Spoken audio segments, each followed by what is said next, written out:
The Armed Forces Bill's passage through Parliament this year is particularly important because it moves the Armed Forces Covenant into legislation. And the Covenant, of course, is not new. It's been in operation in its current form for nearly 10 years. And during that time, significant progress has been made to improve the lives of armed forces personnel, veterans, and their families. Over 6,000 organisations and every local authority in the UK have pledged to support it. However, it's still just a pledge, and individual members of the armed forces community still suffer disadvantage accessing public services.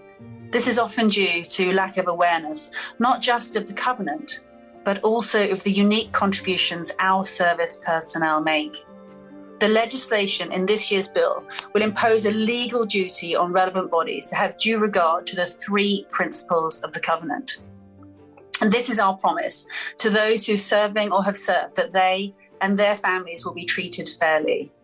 I come from a service family. My grandparents met in the RAF, and I have RAF Valley in my constituency, and I'm proud to be on the Armed Forces Parliamentary Scheme, the RAF section. I understand that going into the armed forces is a very unique career choice. You hand yourself and your family over to the service of your country with all that entails. I'm fortunate to work closely with RAF Valley. Group Captain Andy Turk's whole force team at the base is a very close-knit and supportive community.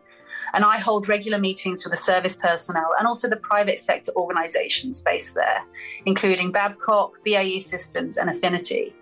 And I represent both civilian and service constituents, and their concerns are my concerns.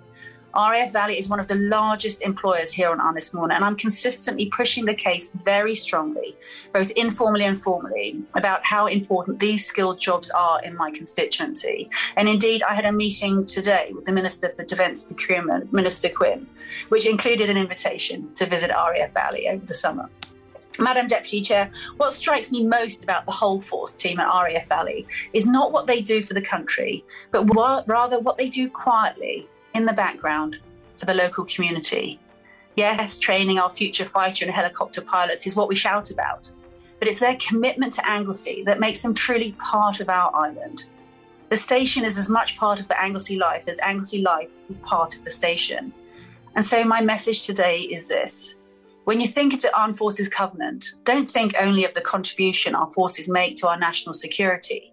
Remember also the huge contribution that they make to our everyday life.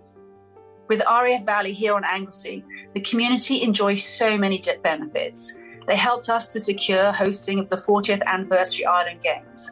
They provided critical skilled volunteers for our RNLI, mountain rescue and local first responder groups.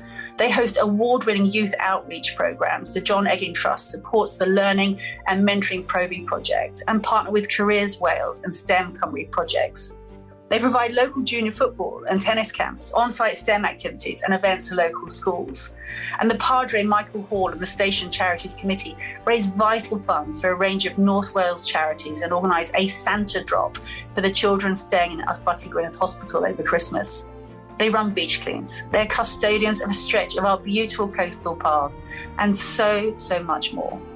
The Armed Forces Covenant is our country's thank you. It's a thank you for all that our armed forces do. And I want to take this opportunity to personally thank and say diolch yn fawr, thank you to RAF Valley for all that they do. Madam Deputy Speaker, I'm proud that this government is enshrining the Armed Forces Covenant in legislation so that our service personnel and their families receive the recognition they deserve for their courage and years of commitment to us.